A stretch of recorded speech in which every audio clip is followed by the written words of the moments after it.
Hey guys, Rick with RallySport Direct here, and this is What's in the Box. Today we've got one of Brembo's newest calipers. This is Brembo's newest GT-S calipers. Now I'm sure you guys are aware of the standard GT 6-piston caliper. It's kind of been the go-to big brake systems for most of you guys out there. So let me go over some of the differences. These no longer have the rubber dust seals on them. And for you guys out there who track cars, I'm sure you've melted a dust cover or two. So by getting rid of those, you just prevent premature failure. Now they're still internally sealed with a double wiper type seal, so you're not going to get any fluid leakage or anything like that, but it's going to handle the extreme high heat of track use significantly better.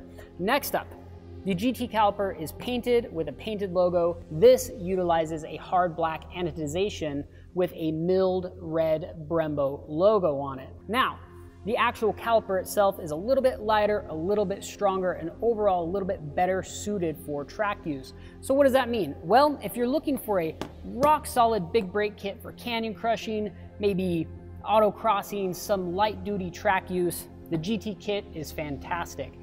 For you guys out there who need something that's going to withstand the rigors of track use, maybe it's your weekend warrior, maybe you're building a budget-oriented track car, this GT-S kit will be perfect for you. And the best thing is, it's only about $100 more, which makes it an incredible bargain for track use. That's all the time we've got for you today, guys. Thanks for watching What's in the Box. We'll see you guys next time.